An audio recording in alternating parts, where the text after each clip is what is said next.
Wow, strong hair. Veda and I are going to go outside and they're doing some construction like 2 lots over. I don't know, putting in some new drainage or something. And they've got all kinds of construction equipment over there, so we're going to go see the big machines.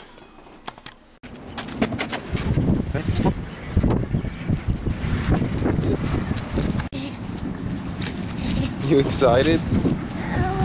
Are you excited?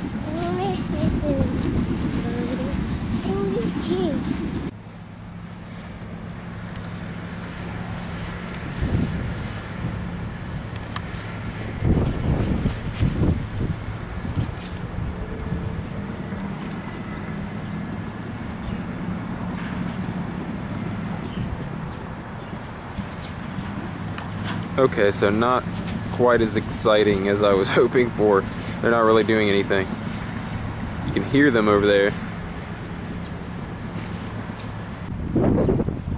Come on. Come on.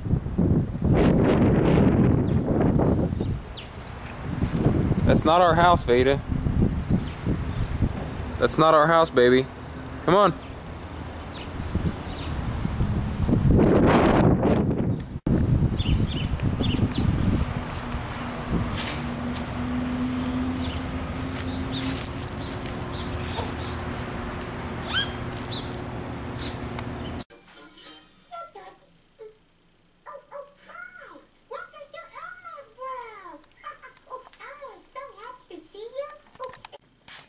So one thing I've been doing here recently is listening to audiobooks while I lift. I'll listen to usually personal growth or personal development, self-improvement type stuff. Today I'm going to listen to a book by James Allen. He wrote the book As a Man Thinketh. He has a ton of books, so look him up, James Allen, and we get into this chest workout. A man is constituted a teacher by virtue of that moral greatness which calls forth the respect and reverence of mankind. Each man is as low or high, as little or great, as base or noble, as his thoughts. No more, no less. Each moves within the sphere of his own thoughts, and that sphere is his world. In that world in which he forms his habits of thought, he finds his company. He dwells in the region which harmonizes with his particular growth. But he need not perforce remain in the lower worlds. He can lift his thoughts and ascend. He can pass above and beyond into higher realms, into happier habitations. When he chooses and wills, he can break the carapace of selfish thought, and breathe the purer airs of a more expansive life. End of Chapter 1. Recording by Andrea Fiore. Man, King of Mind, Body, and Circumstance, by James Allen. Chapter 2. The Outer World of Things. The world of things is the other half of the world of thoughts. The inner informs the outer. The greater embraces the lesser. Matter is the counterpart of mind. Events are streams of thought. Circumstances are combinations of thought, and outer conditions and actions of others, in which each man is involved, are intimately related to his own mental needs and development. Man is a part of his surroundings.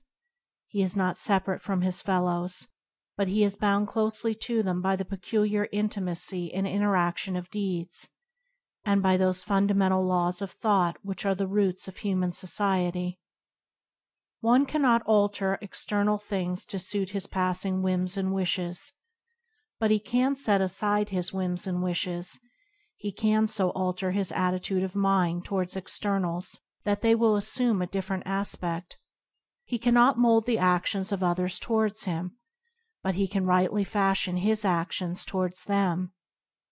He cannot break down the wall of circumstance by which he is surrounded, but he can wisely adapt himself to it, or find the way out into enlarged circumstances by extending his mental horizon. Things follow thoughts. Alter your thoughts, and things will receive a new adjustment. To reflect truly, the mirror must be true. A warped glass gives back an exaggerated image. A disturbed mind gives a distorted reflection of the world. Subdue the mind, organize and tranquilize it, and a more beautiful image of the universe, a more perfect perception of the world order, will be the result. Man has all power within the world of his own mind, to purify and perfect it, but his power in the outer world of other minds is subject and limited. This is made plain when we reflect that each finds himself in a world of men and things, a unit amongst myriads of similar units. These units do not act independently and despotically, but responsively and sympathetically. My fellow men are involved in my actions, and they will deal with them. If what I do be a menace to them, they will adopt protective measures against me. As the human body expels its morbid atoms, so the body politic instinctively expurgates its recalcitrant members. Your wrong acts are so many wounds inflicted on this body politic, and the healing of its wounds will be your pain and sorrow. This ethical cause and effect is not different from that physical cause and effect which the simplest is acquainted. It is but an extension of the same law, its application to the larger body of humanity. No act is aloof. Your most secret deed is invisibly reported, its good being protected in joy, its evil destroyed in pain. There is a great ethical truth in the old fable of the Book of Life, in which every thought and deed is recorded and judged. It is because of this that your deed belongs, not alone to yourself, but to humanity and the universe, that you are powerless to avert external effects, but are all-powerful to modify and correct internal causes. And it is also because of this that the perfecting of one's own deeds is man's highest duty and most sublime accomplishment. The obverse of this truth, that you are powerless to obviate external things and deeds, is that external things and deeds are powerless to injure you. The cause of your bondage as of your deliverance is within. The injury that comes to you through others is the rebound of your own deed, the reflex of your own mental attitude. They are the instruments, you are the cause. Destiny is ripe in deeds. The fruit of life, both bitter and sweet, is received by each man in just measure.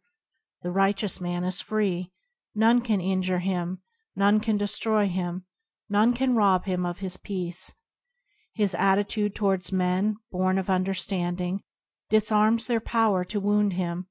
Any injury which they may try to inflict rebounds upon themselves to their own hurt, leaving him unharmed and untouched.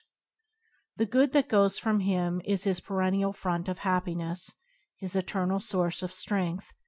Its root is serenity, its flower is joy. The harm which a man sees in the action of another towards him, say for instance, an act of slander, is not in the act itself, but in his attitude of mind towards it. The injury and unhappiness are created by himself, and subsist in his lack of understanding concerning the nature and power of deeds. He thinks the act can permanently injure or ruin his character, whereas it is utterly void of any such power, the reality being that the deed can only injure or ruin the doer of it.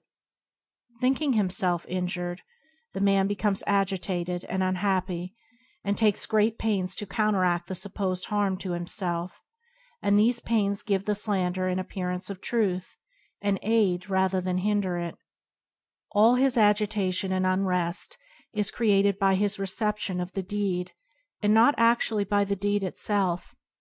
The righteous man has proved this by the fact that the same act has ceased to arouse in him any disturbance. He understands knowledge. Alright guys, so let me know what you think of that, me playing the audiobook over the workout. Something I saw Elliot Halls do one time and I thought it was really cool, so I want to try it out, see if anyone preferred that. Check this out, got this in the mail. Bum bum bum. I might have to get that soon. But today I think I'm just going to cook up some turkey burgers and vegetables. I'll show you.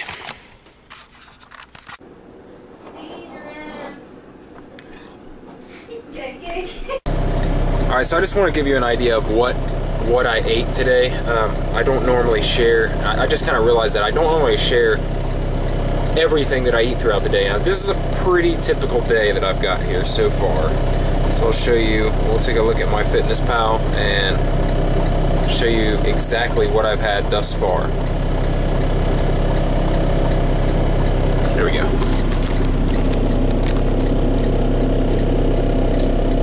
I had 2 slices of this cheese pizza. It's just a frozen pizza. A protein bar. 2.5 turkey burgers, 85% lean. 1 cup of almond milk. Sandwich, so 2 slices of bread and chicken breast. My fish oil this morning. A scoop of whey. Half a serving of vanilla yogurt. And 1 apple. There's a couple things I haven't put in there. I ate like 1 serving of those kids goldfish and the kids goldfish. 1 serving of the goldfish puffs, which are like crackers, and